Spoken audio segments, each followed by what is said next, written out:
That latest update from the National Weather Service. Quaylen Murphy has been kind of dissecting those numbers for us and has some new information right now. Quaylen. It works in our favor a little bit more. We still have to stay, of course, plugged into this pretty tightly. Tropical Storm Sally still has max winds of 65 miles per hour. It has slowed down even more. So remember, it was at 9 miles per hour, then at 8 miles per hour in the 7 o'clock advisory, now down to 6 miles per hour.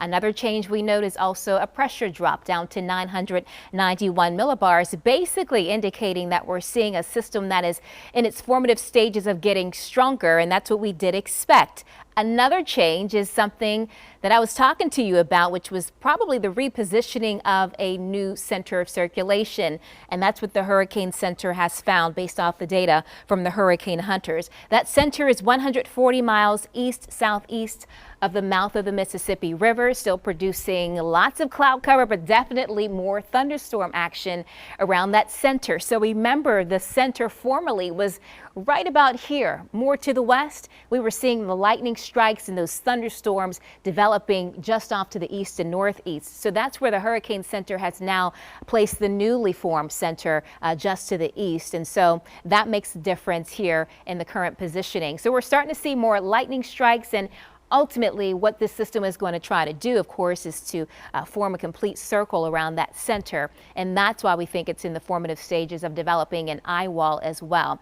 The intensity has increased a bit. And of course, with the slower system, that still brings us big concerns as well in terms of the final landfall opportunity for this system and the ultimate impact. So we still see the Hurricane Hunter doing some passes through now, and it'll finish up with more data being collected still. We still have the light showers well offshore at this point, really not seeing too much in terms of rainfall for the time being. So let's talk about the track. So a little bit more to the east, as you can see here. Earlier, the center was very close to the mouth of the river. Now it's a little bit more offshore, but still tracking pretty close to St. Bernard Parish upon that the northern jog, and then pulling to the north and east.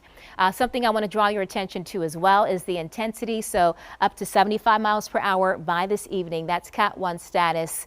Cat 1 status still tomorrow morning as it's approaching the coastline at 85 miles per hour.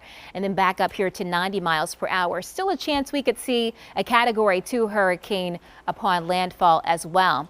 The problem is with a slow-moving system, it's going to take more time to weaken as it moves inland. So that's why we're still looking at a pretty strong tropical storm, even pushing into Mississippi. And that's why we still have concerns, of course, for storm surge and flash flooding as well. So this is the latest forecast track. Continues to show better news for us, but notice the western edge of the track.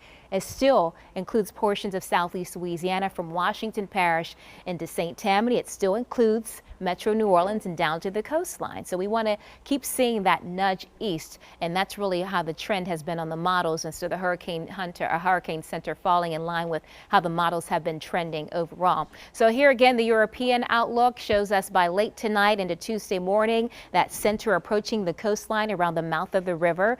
But we're watching the moisture move inland. We're watching the circulation around that low, which is giving us the storm surge concerns from not just the north, but also on the back edge of that as well. And then, of course, the rainfall that will be building in throughout the daytime hours on Tuesday.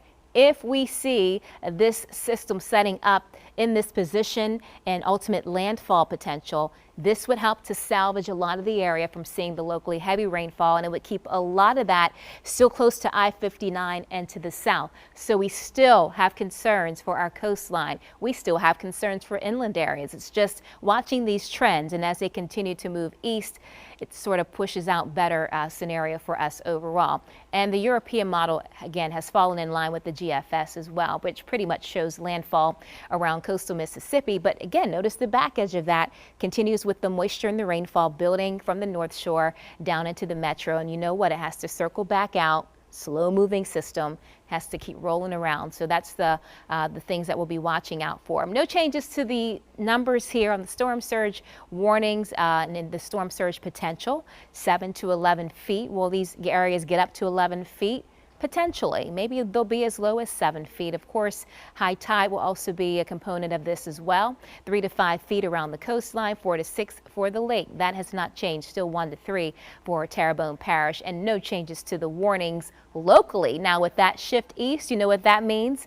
Alabama now under hurricane warning. So that's the trade-off here. Hurricane tropical storm warnings also in place for areas north of I-12 in Tangipahoa Parish. And we're still settled on this flash flood concern through Thursday morning. We still have the potential to see lots of rainfall pouring in, collecting over the area because of a slow moving system.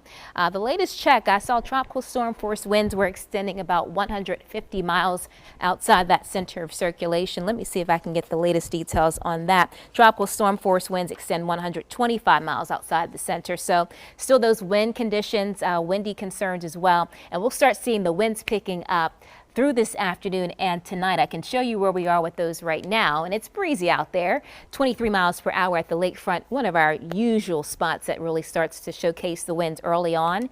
And then we have those gusts around as well for Slidell, Belle Chase, Kenner in the 20s, Gulfport and Biloxi as well. So that's the latest update. We have a system that's maintaining tropical storm strength for now, still forecast to become a hurricane, slowing down with the latest advisory, and forecast to be a little bit stronger at landfall. But the news that we can really rally behind is that it has nudged east, at least for our sake, not for the sake of those who are east of that track.